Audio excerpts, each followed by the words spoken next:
तो इस वीडियो में हम लोग, ये पार्ट 2 है ह्यूमन एवोल्यूशन का, और इस वीडियो में हम लोग ह्यूमन का जो इवोल्यूशन था एक्चुअली, इसके पहले हमने डार्विन और लेमार्क्स की थ्योरीज की बात की थी, इसमें हम लोग एक्चुअली में ह्यूमन से रिलेटेड जो भी बातें थी इवोल्यूशन की उसके बारे में बात करेंगे। ह्यूमन का साइंटिफिक नेम होता है होमो सेपियंस, मॉडर्न मैन भी कहते हैं उसको, प्राइमेट्स, एप्स, मंकी, ये इनके इवोल्यूशन के मतलब कि जो हम अपने इनको हम अपने एंसेस्टर्स मानते हैं कि इनसे इवॉल्व होके हम बने।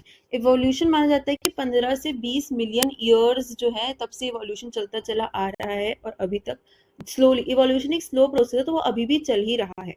ठीक, ग्लेशिएशन एक बहुत बड़ा रीजन माना जाता है इवोल्यूशन का। ग्लेशिएशन मतलब ग्लेशियर्स जो थे वो धीरे धीरे क्या होने लगे थे, मेल्ट होने लगे थे, जिसकी वजह से जो ऑर्गेनिजम्स थे उन्होंने अपनी लोकेशन चेंज की, या क्लाइमेटिक चेंजेस की वजह से उनको सर्वाइवल में जो भी चेंजेस लाने पड़े, वो सब का सब इसकी वो एक बहुत बड़ा रीजन था इवोल्यूशन का। ठीक है, हमें पता कैसे चला इवोल्यूशन के बारे में? जो मेजर रीजन था वो था फॉसिल्स की स्टडी।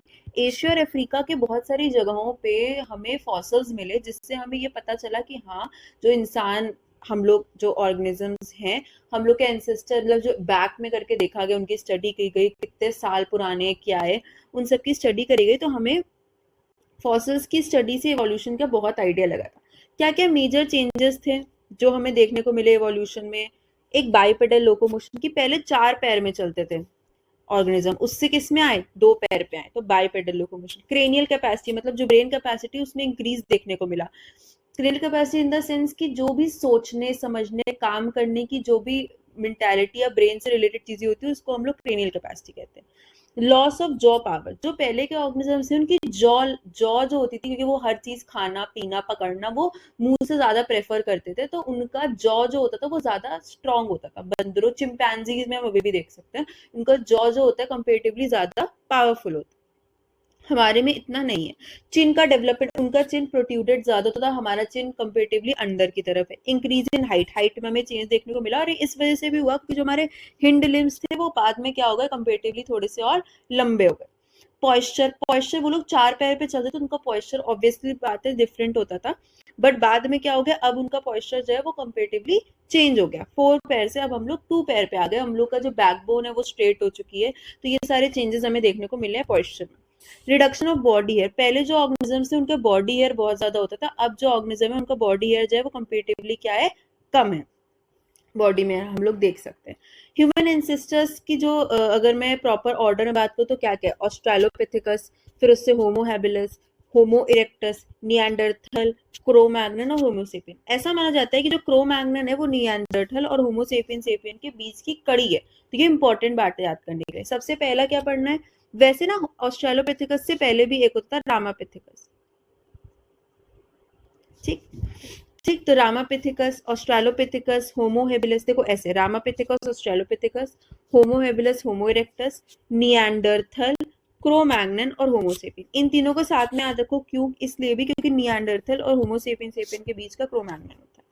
ठीक है, अब शुरुआत करते हैं ऑस्ट्रेलोपिथिकस से। मैं लिख के इसमें इसलिए लाई हूँ कि छोटे छोटे पॉइंट्स में रहेगा, समझने में और याद करने में ईजी होगी। एग्जाम के पर्सपेक्टिव से मिनिमम 3 या 4 पॉइंट्स तो आपको याद ही होने चाहिए लिखने के पर्सपेक्टिव से। ठीक है, बाकी कंपेरेटिव पढ़ो सबकी हाइट्स का, क्रेनियल कैपेसिटी का। ठीक है, जो जगह थी लोकेशन वाइज, या क्या पर्टिकुलर चेंजेस हमें देखने को मिले, ऐसे। ऑस्ट्रेलोपिथिकस स्मॉल स्टैचर्ड, मतलब उनकी जो हाइट होती थी वो छोटी होती थी, झुकी हुई होती थी, लगभग 120 सेंटीमीटर। क्रेनियल कैपेसिटी 450 से 600, हमने अभी देखना है कि आगे ये बढ़ भी रही है, इंपॉर्टेंट है ये। स्ट्रेट, वो चलते कैसे थे, स्ट्रेट चलते थे। उनका लंबर कर्व पेल्विस के साथ होता था। उनका जो लंबर कर्व है, लंबर कर्व का मतलब क्या होता है कि जो बैक में लंबर वाला रीजन होता है हमारा, वो वाला रीजन जो था वो पेल्विक के साथ था जुड़ा हुआ। ठीक है, मैन जो उनके टीथ होते थे वो कैसे थे, राउंड थे, पैराबोला शेप थे।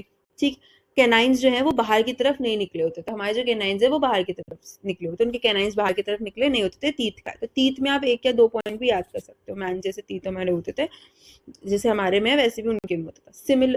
सीमियन गैप देखने को मिलता था। प्रोगैथनस होते थे, मतलब उनके बाहर की तरफ निकले हुए होते थे, प्रोट्यूडिंग होते थे। चिन उनमें एब्सेंट होती थी, उनमें चिन प्रेजेंट नहीं होती थी। आईब्रोज की जो रिजेस थी वो आईज के ऊपर, रिजेस जो होती है आईब्रोज की वो कहाँ, आईज के ऊपर प्रेजेंट होती थी जस्ट। इसमें से जो ज़्यादा इंपॉर्टेंट है, एक ये वाला पॉइंट, एक ये वाला पॉइंट, एक स्ट्रेट चलते हैं, मैन लाइक टीथ होता है ये, चिन एब्सेंट होती है क्योंकि हमें ये भी चेंजेस देखने को मिलेंगे आगे। होमो हैबिलिस से बात करें, ठीक, होमो हैबिलिस से अगर हम शुरुआत करें तो फर्स्ट मैन लाइक एंसेस्टर्स, ये पहले ऐसे एंसेस्टर्स जो कैसे होते थे, मैन लाइक थे। इनकी हाइट वहां पे 120 थी, यहाँ पे कितनी हाइट है, वहां पे कितनी थी 120, यहाँ पे कितनी है 150 सेंटीमीटर, 4.5 से 5 फीट लगभग, उसकी लगभग 4 फीट मान लेते हैं। क्रीनियल कैपेसिटी 680 से 735, उसकी कितनी थी देखो 450 से 600, इसकी 680 से 735 ऐसे। बाइपेडल लोकोमोशन मतलब दो पैर पे चला है, लेकिन ऑस्ट्रेलोपिथेकस से ज्यादा इरेक्ट चल रहे होते हैं, ठीक, ये कंपेरेटिव हो गए। देखो 4 पॉइंट तो यही में मेन डिफरेंस में देखने को मिल गए। लार्ज हेड होता था, कम फेस कम प्रोट्रूडिंग होता था, बॉडी जो है वो हेयर से प्रॉपरली कवर होती थी, ठीक है। डेंटेशन मतलब जो माउथ का होता था वो कैसे थे, कैनाइन्स उनके कैसे होते थे, स्मॉल होते थे कैनाइन्स, ठीक, ये हो गया। अब हम होमो इरेक्टस पे आते हैं, एक बार और कर देते हैं। ऑस्ट्रेलोपिथेकस में हमने क्या देखा, 120, इसमें 150 हाइट देखी। क्रेनियल कैपेसिटी 450 से 600, इसकी क्रेनियल कैपेसिटी 680 से 735। लिख लिख के याद करोगे, याद हो जाएगा, ठीक। ये स्ट्रेट चलते थे एकदम, ये इनका भी बाइपेडल लोकोमोशन था, लेकिन ये कंपेरेटिवली ज्यादा इरेक्ट थे ऑस्ट्रेलोपिथेकस से।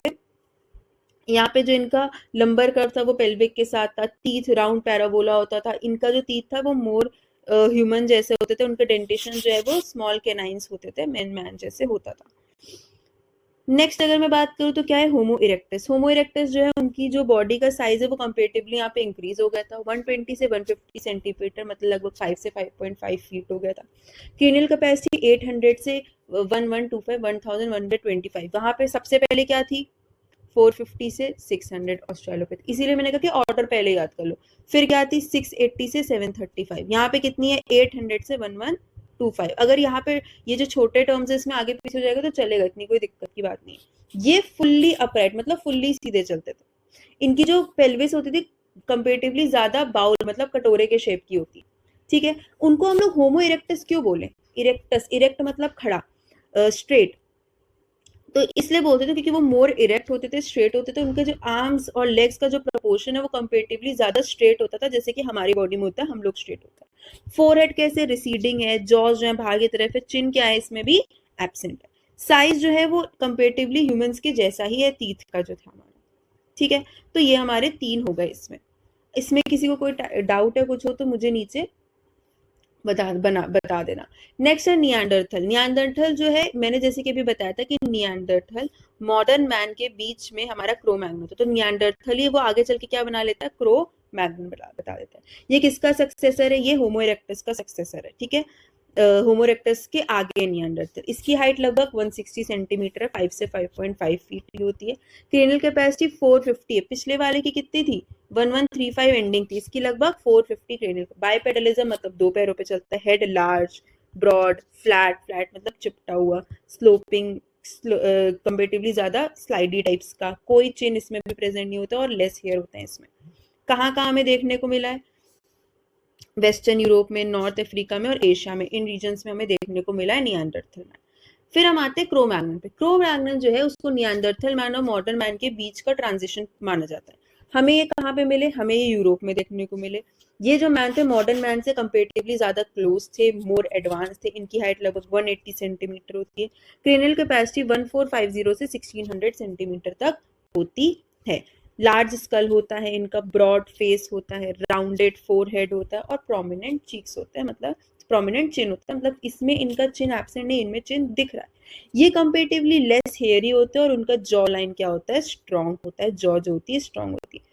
क्रो मैग्नन की काम बहुत इंपॉर्टेंट है कि ये एक अच्छे हंटर थे, मतलब पहली बात तो इन्होंने कुछ ऐसे औजार बनाए थे जिससे हंट कर सकते हैं, और साथ ही साथ इन्हें एग्रीकल्चरल नॉलेज भी थी, सॉरी गलत हो गया, साथ ही साथ इनको एग्रीकल्चर नॉलेज नहीं थी। भले ही ये जानवर को खा काट पाते थे, सब करते थे, लेकिन एग्रीकल्चर से रिलेटेड नॉलेज इनके पास नहीं हुआ करती थी। नेक्स्ट है हमारे होमोसेपियन। होमोसेपियंस किससे बने, क्रो मैग्नन से बने, ठीक है। इनके फॉसिल्स हमें फ्रांस, जावा, साउथ अफ्रीका में मिले। इसके हमें कहाँ मिले थे, यूरोप में मिले थे।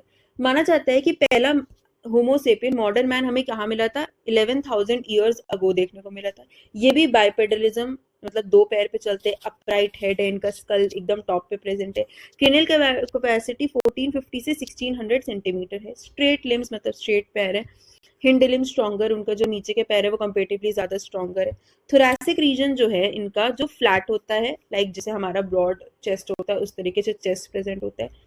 हेयर कहाँ प्रेजेंट होते हैं, लिम्स में प्रेजेंट होते हैं। और इरेक्ट जो पॉइस्चर है इनका वो क्या है, एकदम इरेक्ट मतलब सीधा होता है। तो ये हमने देखा इनके, इसमें मैंने बोला कि 4-5 पॉइंट इंपॉर्टेंट है। हाइट और क्रेनियल कैपेसिटी तो सबकी याद कर लेना, ठीक। बाकी स्ट्रेट, टीथ का, जॉ का, हेयर, बॉडी, ये हम लोग इजिली कंपेयर करके याद कर सकते हैं, ठीक है। बाकी इसमें किसी को कोई भी डाउट हो तो मुझे नीचे कमेंट में बता देना। तो थैंक यू।